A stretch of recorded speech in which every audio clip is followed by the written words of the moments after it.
Happy New Year! Hey guys, welcome back to another video, and today we're doing this year's best games by the New York Times. So let's get straight into it, but first I bet you can't subscribe within 5 seconds.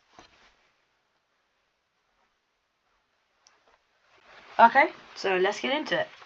So our first game is Artist Impact, and I will also be telling you what you can play it on. So Artist Impact you can only play on PC, and it's in a beautifully rendered pixel art world which was made by a single Malaysian developer, and the story is a magical girl and her robot sidekick walk through a dystopian landscape wrecked by war between humans and AI, who are struck down by sword strikes, and she can also cook herbal soup, take naps, and sweep the floors of her neighbour's corner store. And its grand idea is despair for the future. Okay, so the next game is Baby Steps. This one can only be played on PC and PlayStation 5. And this video game is completely absurd. You have to make your little character run around a three-dimensional world, and Baby Steps forces players to stop and question everything about this game. Every step is painful, like I'm telling you now, because you have to move each leg separately, so you'll fall thousands of times, like absolute thousands. And you'll meet characters along the way. You'll meet an alpha male donkey who will tell you where to go, and you'll meet gang members and more. This is a classic video game of power fantasy. The next game is Consume Me. This can be played on PC, and this is literally a game about dieting. Consume Me is about the anxieties of teenage girls, and it's like mealtime Tetris. You have to fold laundry and do exercises, and it's about progressing through the final years of high school and into college, struggling all the while to balance the pressures like her parents, school, crushes, and most powerfully of all, herself. So the next one is Keep Driving. This can only be played on PC, and it's a nostalgia-fueled road trip simulator, and the power-ups come in the form of recycled CDs, air fresheners, and car decals. Instead of enemies, you're squared off against potholes and drowsiness. So yeah, if you fall asleep behind the wheel, you might crash, and then your game is over. The next one is Kingdom Come Deliverance 2.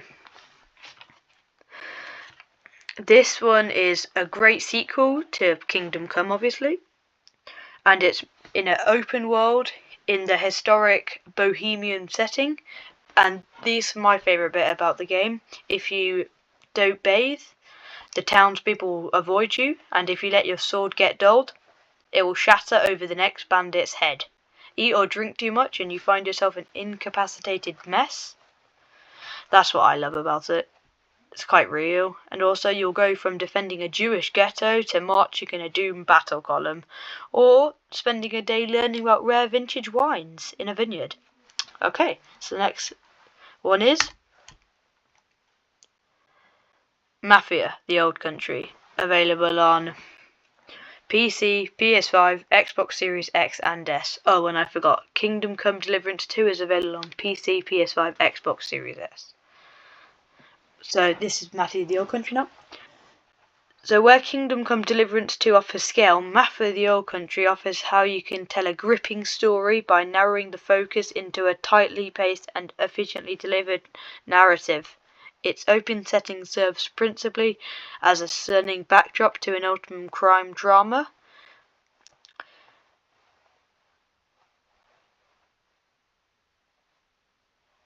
Okay, on to the next one.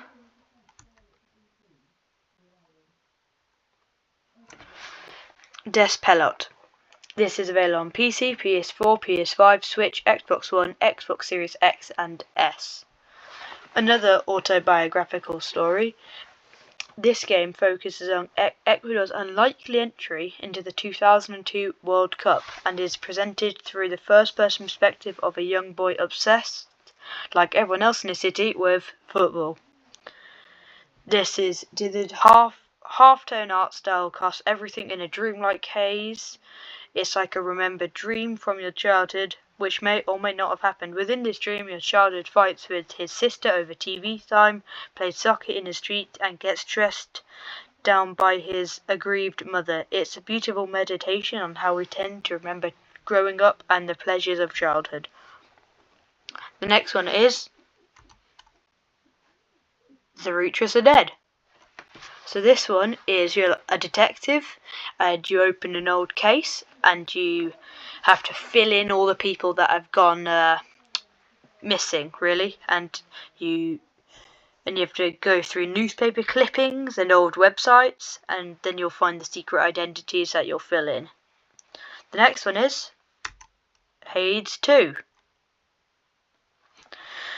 This is available on PC, Switch and Switch 2.